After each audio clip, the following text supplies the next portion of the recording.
And welcome back to Mega Man 8 Part 2. So we're still going through Clown Man stage. Or we just started going through Clown Man stage, really. And as you can tell, it's a fun little carnival, funhouse, happy-go-lucky paradise land.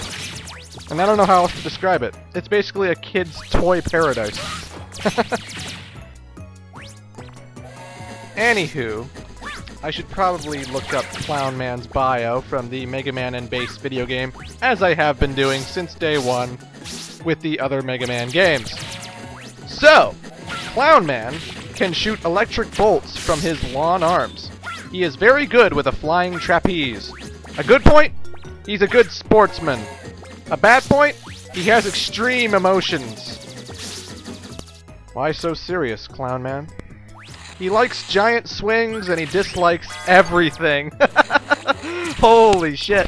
He is the Joker. It's simple. Kill the Mega Man.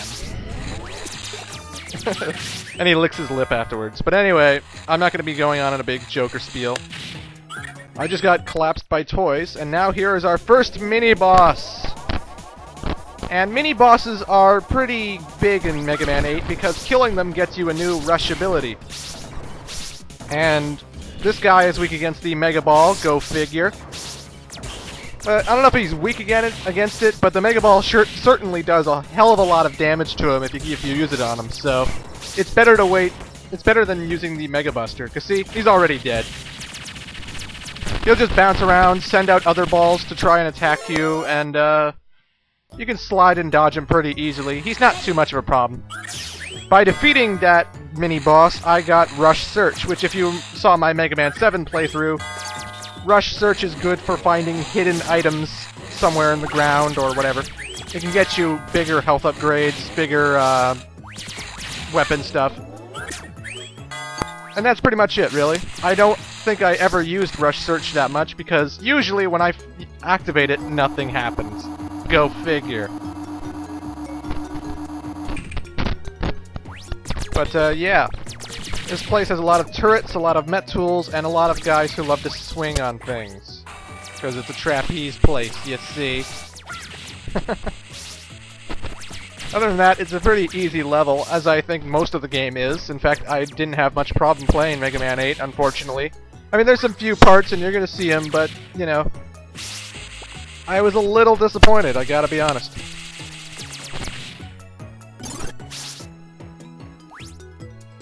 There's also these trains, which you saw earlier, that I could only climb on the green part of the train. Like, the train is wide and huge, but you can only stand on the green part, otherwise you're going to get hurt by the other parts. Now this section is rather annoying to some people, but if you're a lucky guesser like I am, or not, then you should be fine. Basically, the guy in the background rings the bell, and then these boxes open up. If you fall in the circle, it's a good thing, and it won't do anything, and you'll just be safe, and they'll be like, alright, cool. If you fall in an X, then something is going to crush you, so you don't want to be standing on an X. If you're standing on a skull, something is going to kill you, so definitely don't stand on those. And, the question marks are basically random teleporters that take me all around the area. Those toys are familiar. You'll see Guts Man, Ice Man, the dinosaur from Slash Man stage in Mega Man 7. So a lot of cameos. But here's Clown Man, and Clown Man likes to swing like the trapeze artist he is, and you can jump over him when he does. He might swing once, he might swing twice, he might swing 3 times. It's completely random how many times he'll swing on that pole. But basically, you can know when he's going to stop when his speed just goes really slow. Like if he doesn't go too fast, then you pretty much know he's going to keep spinning. He also has a move where he says, Thunder Attack! And then he digs his hands into the ground, and they come up where you're standing to grab you and shock you to death. But since you can hear him say, Thunder Attack! You know it's coming, and it's very easy to dodge that way. He also has this one move where he bounces around the room as a red ball, but if you get used to it, it's pretty easy to dodge as well. Just keep charging up your Mega Buster, keep shooting this asshole, and, you know, he should go down rather easily. I don't find him that challenging a Robot Master. See you in my dreams. I hate Sometimes I love voice acting, but you know, I don't know why Clownman is like, See you in my dreams. and Clownman was holding a dark energy capsule thing, which will become a big plot point in the middle of this game. Nevertheless, we beat Clownman and we got Thunderclaw. And Thunderclaw is the closest we're ever going to get to a whip attack in the Mega Man series. Basically, you shoot out a lightning whip that goes out and then back to you, and it's good for climbing. It's good for whipping across obstacles, and well, actually, it's not good at all because it's a very terrible weapon, if you ask me.